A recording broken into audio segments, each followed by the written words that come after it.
Bonjour à tous et bienvenue dans ce nouvel épisode de notre formation React, dans laquelle nous allons apprendre ensemble à créer des applications web avec le framework React. Alors dans ce nouvel épisode, nous allons passer à la cinquième étape de penser en React.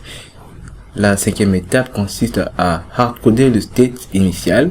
Alors on va commencer tout de suite sans plus tarder. Je vais commencer par Action Container.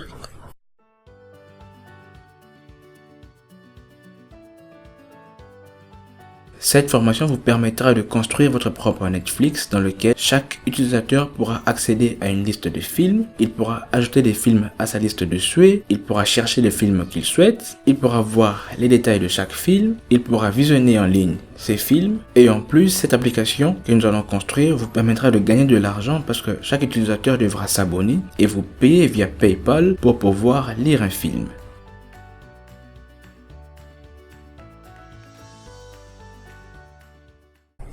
Je vais lui mettre un state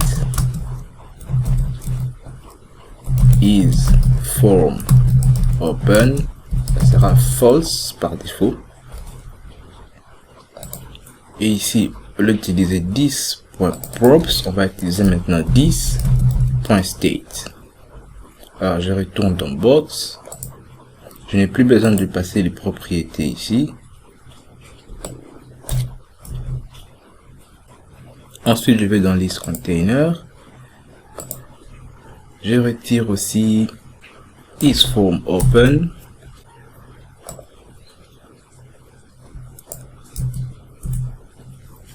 Comme ceci, je vais dans container. Je lui passe aussi, je lui mets un state.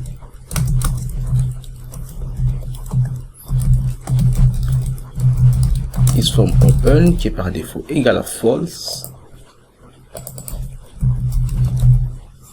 Et maintenant, ça sera toutes ces propriétés de timers. Je vais dans box. Je crée le state. Ce sera timers, qui sera un tableau de timer. Comme ceci. Alors, on a un titre, un projet, elapse, NID. Chaque ID est bien sûr différent. Running 6, qui est null partout. Et comme ça, je vais passer ces timers à partir de list container. Je vais timers qui serait égal à 10.state.timers.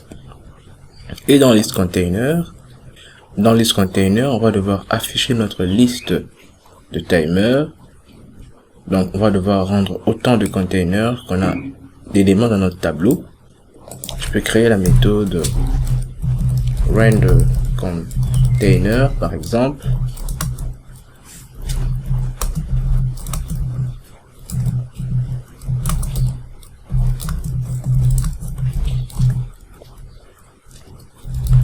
Return this .props.timer.map.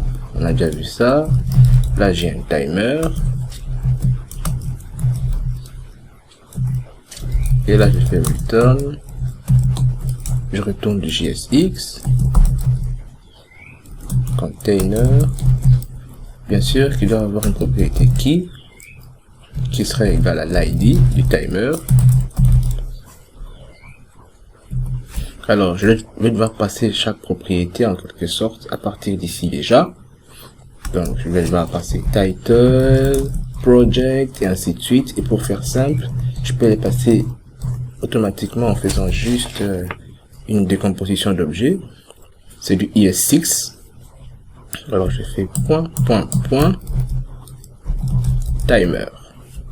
Comme ça, toutes les propriétés de l'objet timer seront passées automatiquement avec leurs valeurs correspondantes. Alors ce qui veut dire qu'ici, je vais devoir juste faire this.render container. Et j'appelle la méthode comme ceci. Alors, je vais dans container. Au lieu de hardcoder tout ça, title sera égal à 10.props.title et ainsi de suite.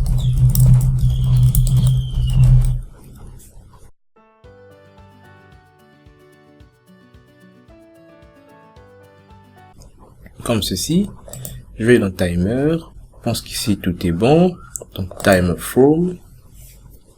Je vais devoir créer le state On aura title.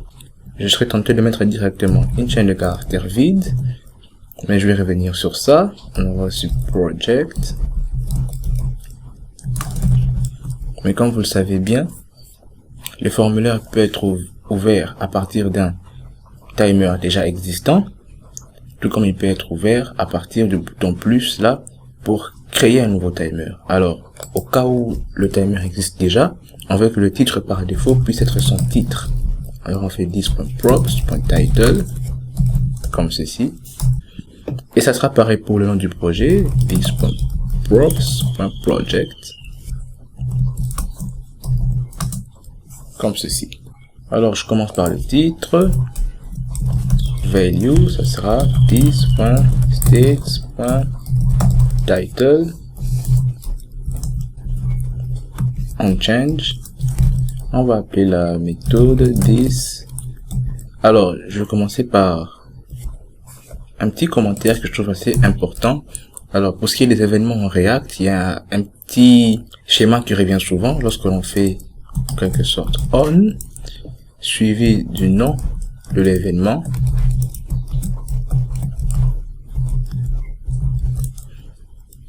Alors, la méthode qui va devoir prendre en charge cet événement, on la nomme généralement handle, suivi du nom de l'événement.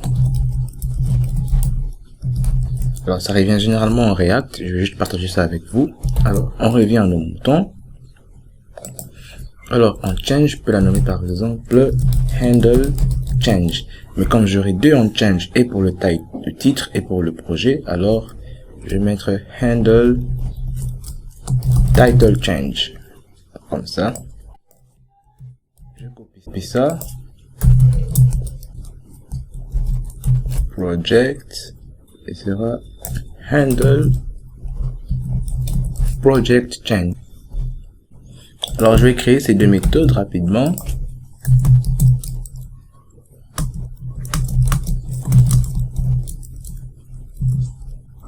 On va faire this set state. Titre sera maintenant égal à i.target.value.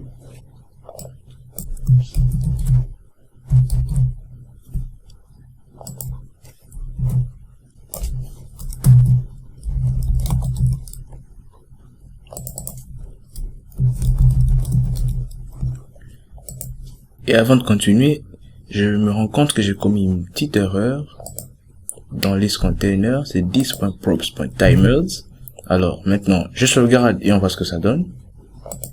Alors pour sortir le formulaire, je vais devoir aller dans Component. Je prends par exemple Action Container. Le state est à false, alors je le passe à true. Le formulaire sort. Est-ce que je peux écrire dessus? Oui, je peux écrire dessus. Là aussi, évidemment. Et si je vais par exemple dans Container, je vois toutes les propriétés qui sont passées, comme je vous l'avais dit. Et le formulaire, si je le passe à true, je peux toujours écrire dessus, mais je n'ai pas les valeurs par défaut. Alors, ce n'est pas grave, on va s'arrêter là pour le moment.